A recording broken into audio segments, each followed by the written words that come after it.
Assalamualaikum warahmatullahi wabarakatuh. Alhamdulillahirabbil alamin. Wassalatu wassalamu ala asrofil anbiya'i wal mursalin wa ala alihi washabihi rasulullahi ajmain, amma ba'du.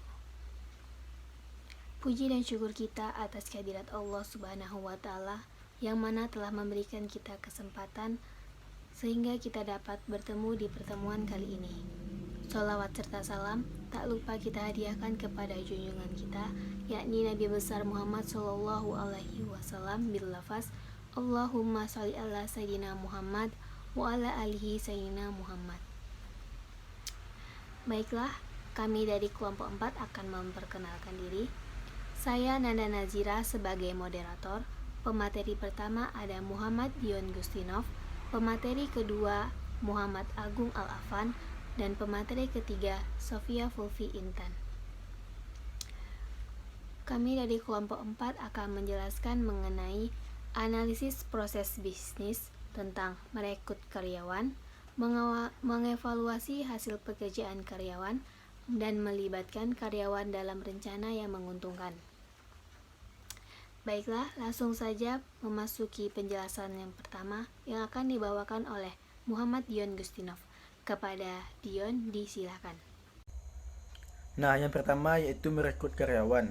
Dalam merekrut karyawan, ada 4 tahap yang akan kita lalui. Yang pertama yaitu rekrutasi. Rekrutasi adalah proses penyaringan yang ketat terhadap pasokan sumber daya yang tersedia untuk mengisi posisi tertentu. Tujuan dari rekrutasi adalah untuk mempersempit lapangan besar calon karyawan untuk kelompok yang relatif kecil, orang yang seseorang akhirnya akan dipekerjakan. Yang kedua yaitu seleksi. Dalam tahap ini, memilih seseorang individu untuk dipekerjakan dari semua orang yang telah direkrut. Sebagai serangkaian tahapan yang dilalui pelamar, setiap tahap mengurangi total grup dari calon karyawan, sampai akhirnya ada satu calon karyawan yang akan diterima dari perusahaan tersebut. Adapun tahapan seleksinya yaitu wawancara diagnostik, referensi kinerja, tes kepribadian, tes bakat, tes kecerdasan, dan lain-lain. Nah, yang ketiga yaitu pelatihan. Pelatihan adalah proses pengembangan kualitas sumber daya manusia yang akan memungkinkan mereka menjadi lebih produktif sehingga memberikan kontribusi lebih baik untuk pencapaian tujuan dari organisasi. Adapun tahap penyelenggaraan pelatihannya yaitu menentukan kebutuhan pelatihan, merancang program pelatihan, menjalankan program pelatihan, dan yang terakhir adalah evaluasi program pelatihan. Nah, yang keempat adalah penilaian kinerja. Penilaian kinerja adalah proses meninjau kegiatan produktif masa lalu seseorang pegawai untuk mengevaluasi kontribusi yang telah dicapainya. Menuju pencapaian tujuan manajemen organisasi, tujuan utamanya adalah untuk memberikan umpan baik kepada anggota organisasi tentang bagaimana mereka dapat menjadi lebih produktif lagi, berguna, dan berkualitas untuk organisasinya. Manfaat dari penilaian kinerja yaitu menyediakan pengukuran sistematis untuk mendukung kenaikan gaji, promosi, perpindahan, penurunan pangkat, dan bahkan pemberhentian kerja. Baik, selanjutnya akan dilanjutkan oleh rekan saya yaitu Muhammad Agung Al-Afan. Kepada Muhammad Agung Al-Afan, saya persilakan.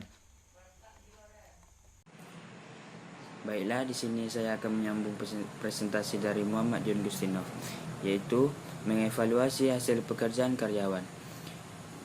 Mengevaluasi hasil pekerjaan karyawan ini terbagi menjadi 3 tahap, yaitu tahap pertama ialah tahap perencanaan.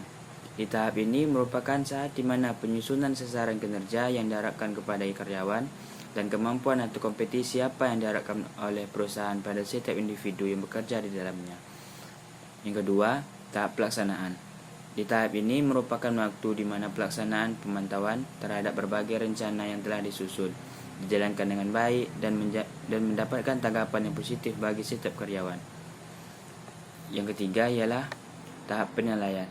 Tahap penilaian ini akan dinilai pada setiap akhir tahun yang disebut dengan tahap penilaian.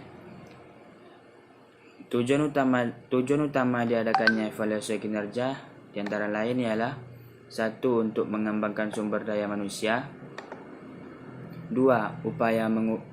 Untuk mengupayakan pemeliharaan sistem kerja yang telah dijalankan oleh perusahaan. Sekian akan disambung oleh Sofia Fulpi Intan. Melanjutkan presentasi dari kelompok saya yang materinya melibatkan karyawan dalam rencana yang menguntungkan. Dapat kita lihat di sana terdapat bagan yang langkah pertamanya membantu karyawan menemukan tujuan pekerjaannya. Maksudnya di sini, seringkali karyawan mengerjakan tugasnya hanya sekedar untuk mendapatkan gaji. Mereka mengerjakan tugasnya tanpa ada keterlibatan emosional. Sebagai pemimpin, harus memberikan dorongan agar mereka menemukan arti atau tujuan dari pekerjaannya. Misalnya, karyawan di bagian layanan pelanggan yang semula menangani customer ala kadar, ia melakukan hal tersebut karena tidak menyadari tujuan dari tugasnya. Setelah ia memahami apa yang menjadi tujuan dari tugasnya, maka performanya pun meningkat. Ia mengerjakan tugasnya dengan sepenuh hati karena ia tahu bahwa tujuan dari pekerjaannya adalah untuk membuat customer puas. Yang langkah kedua, mendukung performa karyawan. Maksudnya di sini, karyawan tidak dapat melibatkan dirinya jika terdapat penghalang dalam mengerjakan tugas. Ia menjadi tidak konkret dengan pekerjaannya karena ia berpendapat sia-sia berusaha kerja jika sumber daya tidak memadai. Untuk mendukung kinerja karyawan, maka pemimpin harus menyediakan sumber daya yang memadai agar ia dapat menyelesaikan tugasnya dengan efektif serta memberikan arahan dalam meraih tujuan. Langkah yang ketiga, menjelaskan apa yang diharapkan perusahaan pada karyawan.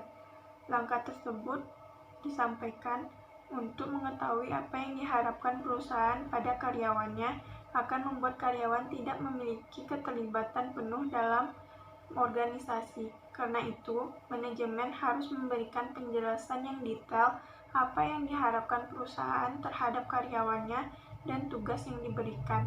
Misalnya, memberikan penjelasan yang detail pada tim marketing, berapa besar omset yang dicapai, jumlah pembeli yang harus didapatkan, atau langkah apa yang harus dicapai agar pelanggan menjadi loyal. Jika karyawan tidak memahami apa yang diharapkan oleh perusahaan terhadap dirinya, maka ia tidak memahami apa yang menjadi prioritas sehingga ia akan membuang banyak waktu sia-sia. Si karyawan akan menganggap kerjanya sudah maksimal, padahal masih jauh dari yang diharapkan perusahaan. Maka, karyawan yang memiliki keterlibatan emosional yang besar terhadap goal perusahaan akan memberikan benefit bagi perusahaan, yaitu meningkatkan produktivitas kerja yang pada akhirnya akan memberikan kepuasan kepada pelanggan. Jika pelanggan puas, maka akan meningkatkan penjualan yang berarti meningkatkan keuntungan. Baiklah, sekian materi yang dapat saya sampaikan. Saya akan kembalikan kepada moderator. Itulah tadi hasil presentasi dari kelompok 4. Semoga teman-teman semua dapat memahaminya. Baiklah, selanjutnya kami persilakan kepada teman-teman semua untuk memberikan pertanyaan di kolom komentar. Dan kami akan menjawabnya semampu kami. Sekian presentasi dari kami. Apabila ada kesalahan, mohon dimaafkan. Kami akhiri. Assalamualaikum warahmatullahi wabarakatuh.